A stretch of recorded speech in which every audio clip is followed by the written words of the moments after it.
Hi hello నమస్తే, నేను మీ anchor Nagendra.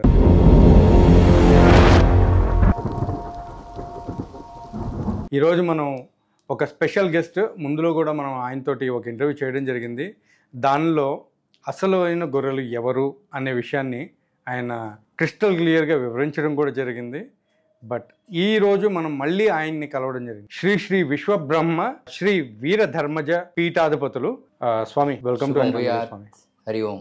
శుక్లాంబరధరం విష్ణుం శశివర్ణం చతుర్భుజం ప్రసన్నవదనం ధ్యాయే సర్వవిఘ్నోపశాంతయే అగజానన పద్మార్కం గజాననమహర్నిశం అనేకదంతం భక్తానాం ఏకదంతముపాస్మయే. అకాండమండలాకారం వ్యాప్తం ఏన చరాచరం తత్వదం దర్శనం యోగై తస్మై శ్రీ గురవే నమః. న భూమి న జలం చైవ న తేజో న చ వాయువః న చ బ్రహ్మ న చ విష్ణు న చ రుద్ర చ తారకాం సర్వశూన్య నిరాలంబే స్వయంభూ విశ్వకర్మణః.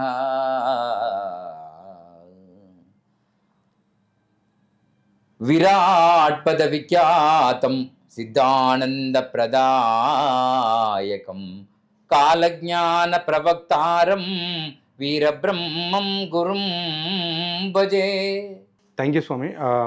ఒక విషయం ఏంటంటే, ఇది 2025 స్వామి. వీరబ్రహ్మేంద్ర స్వామి కాలజ్ఞానంలో ఆయన చెప్పినటువంటి చాలా విషయాలు ఉన్నాయి. సో ఆ విషయాలన్నీ కూడా ఇది 2025 కాబట్టి ఏమైనా ఇన్సిడెంట్లు జరిగేది ఉందా, జరగబోతాయా, లేదా ఏమైనా ఎట్లా అంటే ఎగ్జాంపుల్స్ కానీ లేకపోతే ఇన్సిడెంట్లు కానీ కొన్ని అంటారు కదా, ఆ ప్రిడిక్షన్స్ నిజమవుతాయా, నిజం కావా అనేది, లేదా ఆ ప్రిడిక్షన్స్ ఇప్పుడు మీ దగ్గర అంటే మీకు తెలిసినంత మటుకు ఏమైనా ఉన్నాయా, ఏమైనా జరుగుతున్నాయా, జరగబోతున్నాయా అనేది ఒకసారి చెప్పండి. సమస్త సనాతన హిందూ బంధువులందరికీ ఈరోజు మనం విశ్వవసునామ సంవత్సరం 2025 ఏప్రిల్ 17వ తారీఖు ఈరోజు. కాలజ్ఞానము అంటే భూత భవిష్యత్తు వర్తమానాన్ని తెలిపేటువంటి ఒక మహా పవిత్రమైనటువంటి సనాతన గ్రంథం. ఇది కలియుగ గ్రంథం అని, కలియుగ భగవద్గీత అని, కలియుగ రామాయణం అని, కలియుగ ఉపనిషత్ అని, కలియుగ వేదమని, దీన్ని సాంద్ర సింధు వేదమని ఆనాడే వీరబ్రహ్మేంద్ర స్వామివారే స్వయంగా ప్రకటితం చేసినటువంటి విషయం ఇది. ఓకే, మీరు అడిగిన ప్రశ్న 2025లో జరగబోయే వింత విచిత్రాలు ఏమైనా ఉన్నాయా, గతంలో జరిగినవి గురించి ఇప్పుడేమైనా స్వామివారు చెప్పిన విషయాలలో ఇప్పుడు ఈ సంవత్సరం ఏమైనా జరగబోతున్నాయా అనేది మీ ప్రశ్న. ఆ ప్రశ్న నిజంగా అన్ని టీవీ ఛానళ్ళు అలా వేస్తే బాగుండేది. కొంతమందికి అవకాశం ఉంది, ఎందుకంటే నిత్యం పంచాంగ శ్రవణం చెప్పేటువంటి పంచాంగ కర్తలు, సిద్ధాంతులు, పూజారులు లేదా పురోహితం చేసేటువంటి ఎవరైనా 5 అంగాలను గురించి విశదీకరించడము, ఆ విజ్ఞానాన్ని ప్రజలకు జ్యోతిష్ శాస్త్రాన్ని తెలియజేయడం అనేది మన సనాతన హిందూ ధర్మంలో మొదటి నుంచి వస్తుంది. అది వస్తుంది, ఉంటుంది, ఇంకా ఉండబోతుంది కూడా. రైట్. కానీ భవిష్యవాణి అంటే గతంలో జరిగింది, అంటే యుగ యుగాల్లో జరిగినటువంటి వింతా విశేషాలు, ఒరిజినాలిటీ ఇప్పుడు జరగబోతుంది, రేపు జరగాల్సినటువంటి విషయాల పట్ల ముందే చెప్పినటువంటి మహాపురుషుడు, యుగ పురుషుడు, కల్క్యావతార రూపుడు, వీరభోగ యోగ వసంతరాయులుగా ఈ పృథ్వీని 108 సంవత్సరాలు నేను వచ్చి ఏలి ధర్మాన్ని పాలించి నా తర్వాత నా ధర్మాన్ని పాటించేవాడు 1108 సంవత్సరాలు పాలిస్తారని చెప్పినటువంటి మహత్పురుషుడే మద్విరాట్ వీరబ్రహ్మేంద్ర స్వామి. వారే వీరయోగిగా వీరభోగ వసంతరాయులుగా ఈ కలియుగంలో 2025లో ఉద్భవిస్తారని చెప్పారు. ఇది నేను చెప్పింది కాదు, వారు రాసినది. విశ్వావసులో ఉద్భవమయ్యేనిమా అన్నారు, కాశకులములోన పుట్టేనిమా అన్నాడు. కాశకులం అంటే మనోమయ త్వష్ట శిల్పి విశ్వజ్ఞాని పంచబ్రహ్మల సాంప్రదాయం ఒకటి ఉంది. పంచబ్రహ్మల సాంప్రదాయం, దాన్ని పంచ ఋషీన్ పర ఏకమాహో, పంచ ఋషి అనేటువంటిది ఒకటి ఉంది. ఇప్పుడు భూమి మీద అందరూ సప్త ఋషి యొక్క లక్ష్యాన్ని మాట్లాడుతున్నారు. సో పంచ ఋషి అనే ఒకటి ఉంది, పంచ బ్రహ్మలు ఉన్నారు, పంచభూతాలు ఉన్నాయి. పంచవేదాలు ఉన్నాయి, అవును, పంచాంగాలు ఉన్నాయి. కానీ కొంతమంది స్వార్థపరుల వల్ల చతుర్వేదాలు అయినాయి. కానీ పంచాంగాలన్నీ చతురంగాలుగా చేయలేకపోయారు. రైట్. 6 దిక్కులు ఉన్నాయి, కానీ 4 దిక్కులే మాట్లాడతాం మనం. తూర్పు, ఉత్తర, పడమర, దక్షిణ. మరి భూమి ఆకాశం కూడా దిక్కే కదా, భూమి దిక్కే, ఆకాశం కూడా దిక్కే. అంటే ఈ 6 దిక్కులను ఎవరు మాట్లాడాలి? అటువంటి విషయాలను పైన పూర్తి అవగాహన ఈ లోకానికి కల్పించి సర్వమతాలను, సర్వకులాలను, సర్వప్రాంతులను, సర్వమానవులను, సర్వజీవులను సమముగా చూస్తుండు సజ్జనుండు అన్నాడు ఆయన. సర్వమతాలను, సర్వజీవులను సమముగా నెరుగుండు సజ్జనుండు అన్నాడు వీరబ్రహ్మేంద్ర. అంటే ఏమిటి? ఈ లోకంలో ఎలక ఉన్నప్పుడు పిల్లి కూడా ఉంటుంది, గుర్రము ఉన్నప్పుడు గాడిది ఉంటుంది, మంచివాడు ఉన్నప్పుడు చెడ్డవాడు ఉంటాడు, అమావాస్య ఉన్నప్పుడు పౌర్ణమి ఉంటుంది. ఇలా అనేక విషయాల పట్ల సూటిగా, ముక్కుసూటిగా కల్క్యావతార రూపంలో తెల్ల గుర్రంపై వచ్చి ఈ ప్రపంచంలో ఉన్నటువంటి 3 ఆచార వ్యవహార దుష్టఖండన, దుర్మార్గ ఖండాన్ని కాలజ్ఞానం అనేటువంటి ఖడ్గంతో తీసివేస్తానని చెప్పినటువంటి మహాత్ములు వారే విశ్వకర్మ సంభూతులు, విశ్వబ్రహ్మ సంభూతులు, విశ్వబ్రాహ్మణ సంభూతులు. వారే వీరధర్మజ, రామధర్మజ, వీరయోగిగా కల్కి అవతారంగా వస్తానని చెప్పినటువంటి మహానుభావులు. అంటే అది ఇప్పుడు ఈ సంవత్సరం అంటే 25వ సంవత్సరం జరుగుతుందంటారు, 2025 సంవత్సరం. 2025 సంవత్సరంలో ఎందుకు జరుగుతుంది స్వామి అని మీరు అడగాలి. కానీ దానికి సమాధానం ఏమిటంటే 5000 మీద 10 అవనీంద్రుడు దివికేయేనుమా సైదపేటలోన సాయేబులందరూ సమరంబున సమసేరుమా అన్నాడు.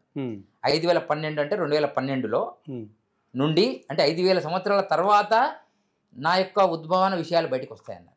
2012 నుంచి 2034 మధ్యలో అన్నాడు.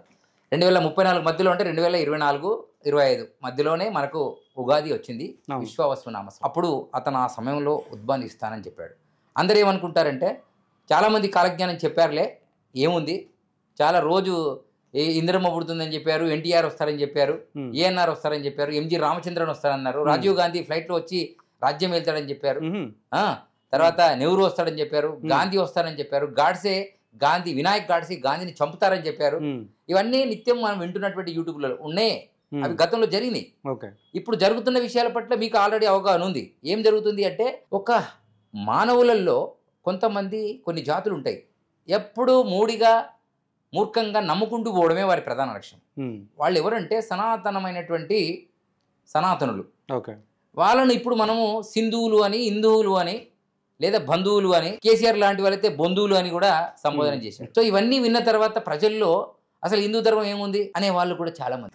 నేను ఒక టీవీలో వీడియో చూశాను, వాళ్ళు పుస్తకాలను అమ్ముతున్నారు, గ్రంథాలన్నీ అమ్ముతున్నారు. ఏదో ఒక ఎన్టీఆర్ స్టేడియంలో ఏదో లైబ్రరీ, అక్కడ ఏదో ఇతర మతస్థులకు సంబంధించినటువంటి గ్రంథాన్ని అమ్ముతుంటే ఒకతను క్వశ్చన్ చేశాడు, మీరు ఎట్లా అమ్ముతారు ఇక్కడ?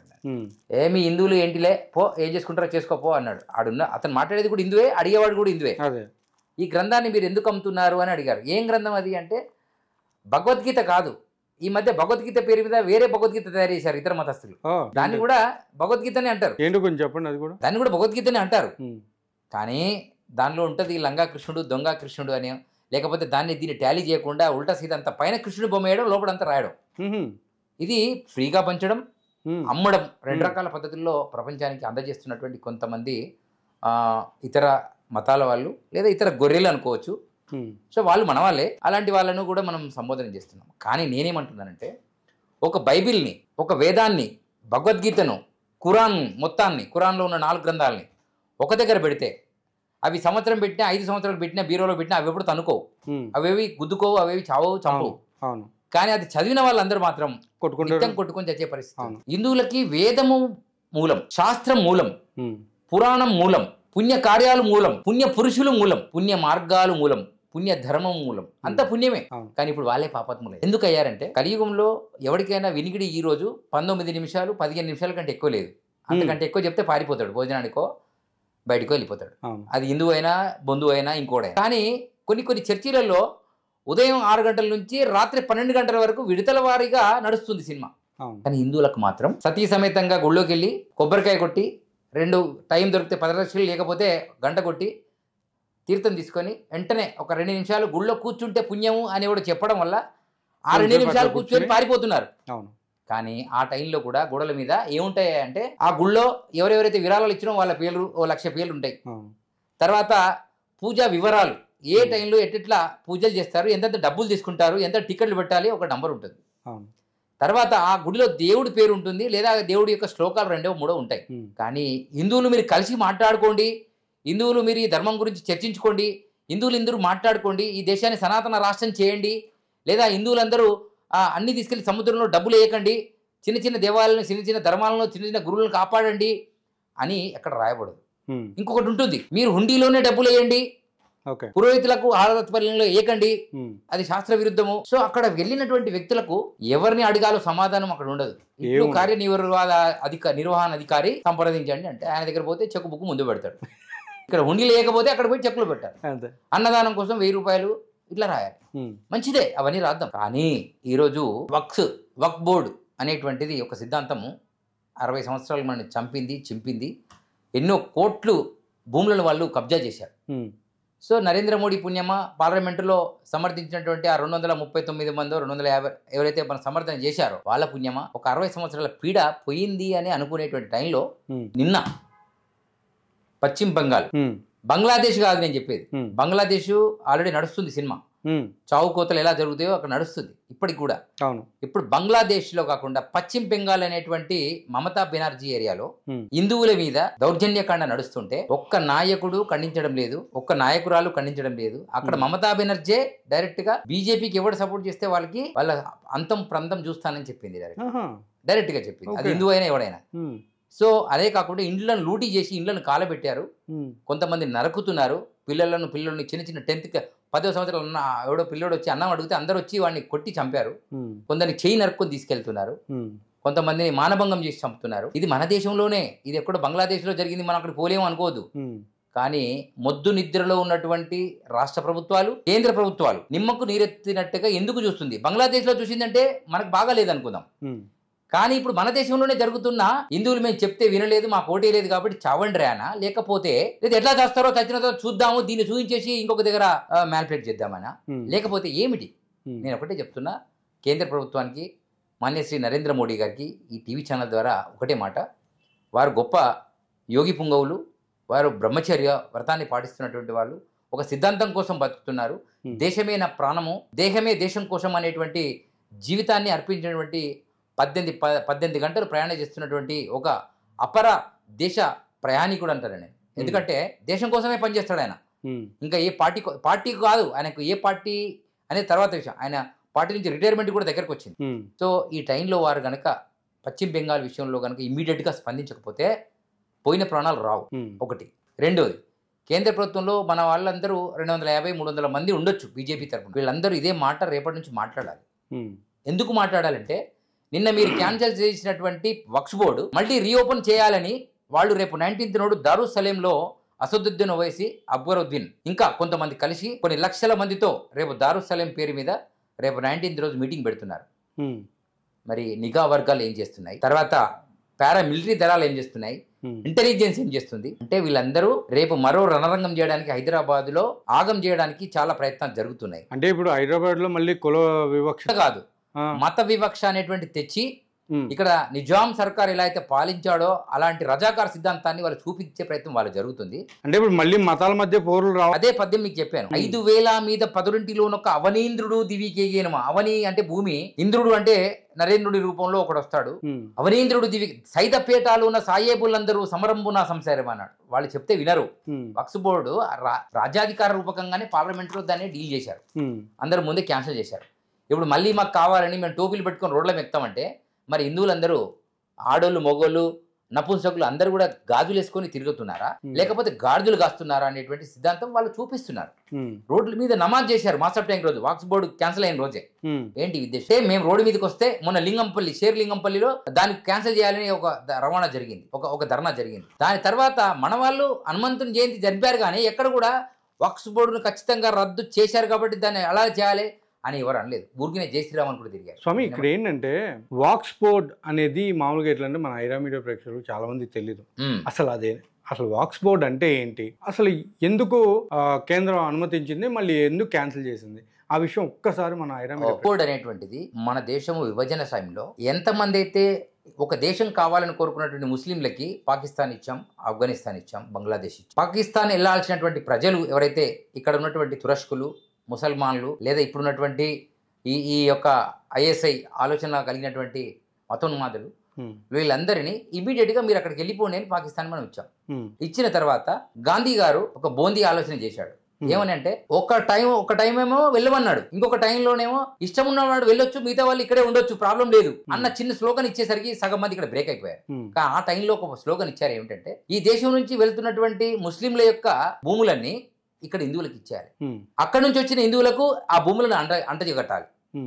అక్కడ ఉన్నటువంటి హిందువులు వదిలేసి వస్తున్నప్పుడు వీళ్ళ భూములు అక్కడ వాళ్ళు ఆక్యుపై చేసినప్పుడు ఇక్కడ ముస్లింస్ అక్కడ భూములు ఇక్కడ ఆక్యుపై చేసుకోవాలని వారు ఒక తీర్మానం ఇచ్చారు. కానీ ఇక్కడికి వచ్చిన తర్వాత ఇక్కడ మిగిలిపోయిన వాళ్ళు ఆ భూములను ఆక్యుపై చేసుకున్నారు, వచ్చిన హిందువులకు ఎవరు రూపాయి ఇవ్వలేదు.